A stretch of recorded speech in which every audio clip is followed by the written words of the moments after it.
రూమ్‌లో ఇంకా కాళహస్త్రికైతే వచ్చేసామనమాట. ఇంకా కాళహస్త్రిలో రూమ్ అయితే బుక్ చేసుకున్నాం. సో, రూమ్స్ అయితే ఎలా బుక్ చేసుకున్నామంటే, కాళహస్త్రి గుడి ముందర ఒక పార్కింగ్ ఏరియా అయితే ఉంటది.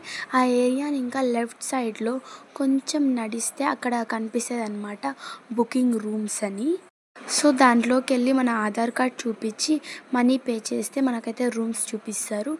అండ్ ఇక్కడ ఇంకా వ్యూ అయితే చాలా చాలా బావుంటది. అండ్ గుడి కూడా కనిపిస్తదనమాట కాళహస్త్రి గుడి.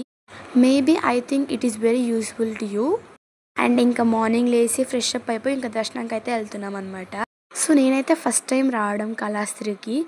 సో, ఇక్కడైతే వాయులింగం అయితే ఉంటదనమాట. సో, ఇక్కడ వాల్స్ మీద కొన్ని విషయాలైతే రాశారు. అవి నేను మీకు చెప్తాను. భక్త కన్నప్ప పేరు తెలియని వారు ఎవరైనా ఉంటారా? ఆ భక్త కన్నప్పకి శివయ్య దర్శన భాగ్యం కలిగిచ్చింది ఈ కాళహస్త్రిలోనే అనమాట. మీరు కాళహస్త్రికి వెళ్ళినప్పుడు 2, 3 చోట్ల ఆలయ శిఖర దర్శనం, కన్నప్ప గుడి కూడా కనిపిస్తుంది. సో, దీన్ని బట్టి మీరు తెలుసుకోవాల్సింది ఏంటంటే, కన్నప్ప అయితే చాలా పెద్ద భక్తుడనమాట శివయ్యకి.